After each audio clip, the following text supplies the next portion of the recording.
Another day, another blessing mga Marcy at Parsi. So, nung nakarang araw pa nga nag-unboxing ako nitong mga throw pillow. At alam kong ilang araw nyo na nga din to napapansin sa mga mini vlogs ko. Pero trinay ko nga muna bago ko i-recommend sa inyo. Natuwa nga ako sa quality niya kasi ang floppy ng pagka-throw pillow. And yet, affordable nga lang din siya dahil 89 pesos nga lang yung isa nito. Ang size nga nito ay 45 cm by 45 cm. At sa parehong store nga nito, meron din kayo mabibili ng mga throw pillow case at napakamura nga lang din. Ang ganda pa ng tela.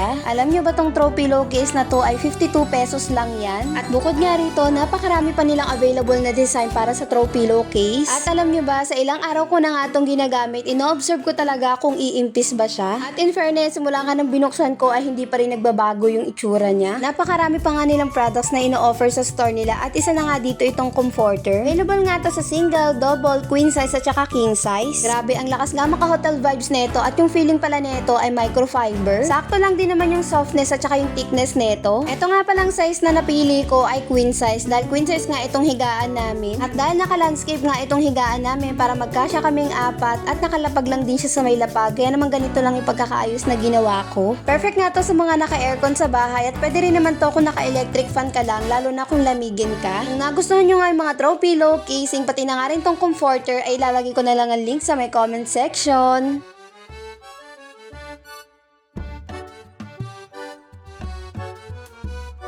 Dahil nung isang araw nga natuyo na itong mga damit namin, kaya naman kahapon, tinupi ko na rin to lahat. Actually, tinatamad talaga ako magtupi ng mga oras na to, pero wala nga akong choice kasi nga napakakalat dito sa sala, gawa nga ng mga damit. Hindi ko rin talaga maatim na makita tong sofa namin na puno nga ng mga tupiin. Pero ayun, hindi ko na nga lang din napansin kakatupi ko, natapos na rin ako, kaya sinalansin ko na sa Durabox. Pagkatapos ko nga magtupi, naisipan ko na rin mag-unboxing nitong mga dumating sa akin na parcel. Last year pa kasi nakabit ng daddy yung ceiling light dito nga banda sa may kainan namin, pero hindi pa nga rin namin napapailaw yon dahil wala pa nga kaming pambili ng ilaw. At finally nga nagka-budget din, kaya naman nakapag-checkout na nga ako ng 8 piraso. 8 kasi yung slot ng para sa ilaw nun, kaya 8 pieces nga itong in-order ko. Bali 3 watts nga lang pala to. Baka kasi sobrang liwanag na pag medyo mataas-taas na yung watts na kinuha ko since 8 pieces naman to. Pa-checkout na nga rin ako ng shorts ng daddy dahil naawa na nga ako at napakalulubog na ng short niya. Dalawa nga lang muna yung in-order ko para nga ma-check yung quality at kung magugustuhan nga ng daddy Gab. Ganun nga lang pala yung design niya, tapos meron na nga rin pala tong bulsa dito sa may gilid. Ako nga yung pumili ng color nito, ako nga itong napili ko at saka color gray at alam nyo ba, napakamura lang nito at 69 pesos lang yan. At tingin ko nga order pa ako ng dalawa pa pero ibang design naman. May times talaga na hindi kaaya-ayong amoy dito sa bahay, hindi ko nga alam kung bakit. Kaya naman tamang-tama at dumating na tong air freshener na inaantay ko nung nakaraan pa. Hindi ko nga akalain na ganito pala to ka-cute. Kasama nga nitong maliit na vase ay made of ceramic. 30 ml na nga rin pala yung kasama nitong essential oil at napakarami pa nga nilang scents. Bestseller nga nila yung Shangri-La, kaya naman yun na yung pinili ko. So, ito nga pala yung mga kasama nitong mga accessories. Tapos meron din tong pabilog na ganyan at pa-flower. Kaso nung na-setup ko na nga siya, tinanggal ko nga ulit para malagyan ng essential oil. Hindi ko nga inubos na ilagay lahat at kalahati lang muna yung nilagay ko. Kung gusto nyo nga rin lahat ng in-unboxing ko, ilalagay ko na lang ang link sa my comment section. Yun lang muna mga Marcy at Parsi. Salamat sa panonood. Till next video!